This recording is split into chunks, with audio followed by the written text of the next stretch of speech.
नमस्कार। घटना चक्र बुक वीडियो के इस शैक्षणिक मंच पर आपका स्वागत है। हमारा उद्देश्य है ज्ञान को सरल, स्पष्ट और सुलभ रूप में आप तक पहुंचाना। आइए आरंभ करते हैं अध्ययन और सफलता की इस यात्रा को। उत्तर प्रदेश ये सिर्फ एक राज्य का नाम नहीं है, ये एक सोच है, एक एहसास है। एक ऐसी जमीन जहां एक तरफ तो हजारों साल पुराना इतिहास है और दूसरी तरफ भविष्य की नई नई टेक्नोलॉजीज बन रही हैं। तो सवाल ये उठता है कि आखिर ये प्राचीन जमीन अपना मॉडर्न भविष्य बना कैसे रही है। चलिए आज इसी दिलचस्प सफर पर निकलते हैं और जानते हैं। तो कहानी की शुरुआत करते हैं अतीत से।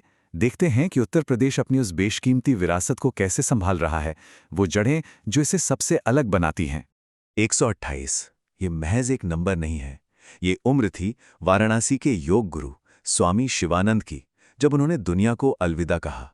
सोचिए, वो हमारे इतिहास और आज के बीच की एक जीती जागती कड़ी थे, एक ऐसी विरासत जिसे हम सबको सम्मान देना ही चाहिए।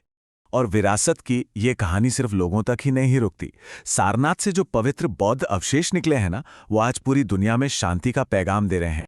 देखिए, ये अवशेष यूपी के सारनाथ से निकले और सीधे वियतनाम पहुंचे। वहां उन्हें यूएन वेसाक दिवस पर दुनिया के सामने रखा गया। ये एक बहुत बड़ी बात है जो दिखाती है कि उत्तर प्रदेश की संस्कृति का सम्मान आज पूरी दुनिया कर रही है। अच्छा, संस्कृति की बात तो हो गई, लेकिन हमारी कुदरती विरासत भी तो उतनी ही कीमती है ना? तो मिलिए बटागुर कछुए से। ये गंगा में रहने वाला एक बहुत ही रेयर मतलब दुर्लभ जीव है और अब इसे बचाने के लिए एक बहुत ज़रूरी कोशिश की जा रही है। और अच्छी खबर ये है कि ये कोशिशें रंग भी ला रही हैं। हाल ही में घड़ेता टर्टल कंजर्वेशन सेंटर से इन कछुओं को वापस गंगा नदी में छोड़ा गया। मतलब एक तरह से उन्हें वापस उनके घर पहुंचाया गया, जो कि एक बहुत बड़ी कामयाबी है। तो ये तो हुई विरासत की बात। अब गेर बदलते हैं और कहानी को लेकर चलते हैं भविष्य की तरफ। देखते हैं कि उत्तर प्रदेश तरक्की की राह पर कैसे दौड़ रहा है। 2027 ये साल बहुत अहम होने वाला है, क्योंकि ये वो टारगेट ईयर है जब उत्तर प्रदेश सरकार ने राज्य से बाल मजदूरी को जड़ से खत्म करने का लक्ष्य रखा है।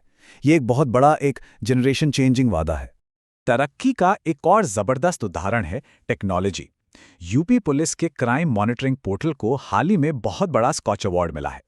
ये इस बात का सबूत है कि टेक्नोलॉजी का इस्तेमाल गवर्नेंस को बेहतर बनाने के लिए कितने अच्छे से किया जा रहा है।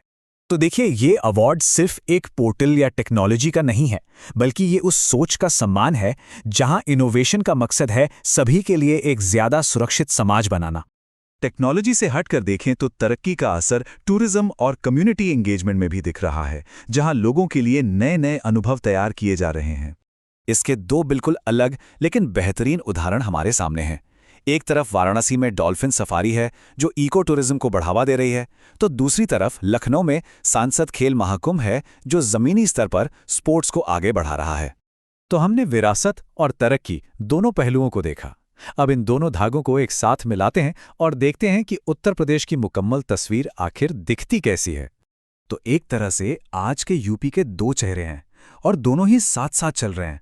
एक तरफ 128 साल पुरानी विरासत, पवित्र अवशेष और दुर्लभ कछुओं को बचाया जा रहा है, और दूसरी तरफ बड़े बड़े सामाजिक लक्ष्य तय किए जा रहे हैं, टेक्नोलॉजी का इस्तेमाल हो रहा है और लोगों के लिए नए अनुभव बनाए जा रहे हैं।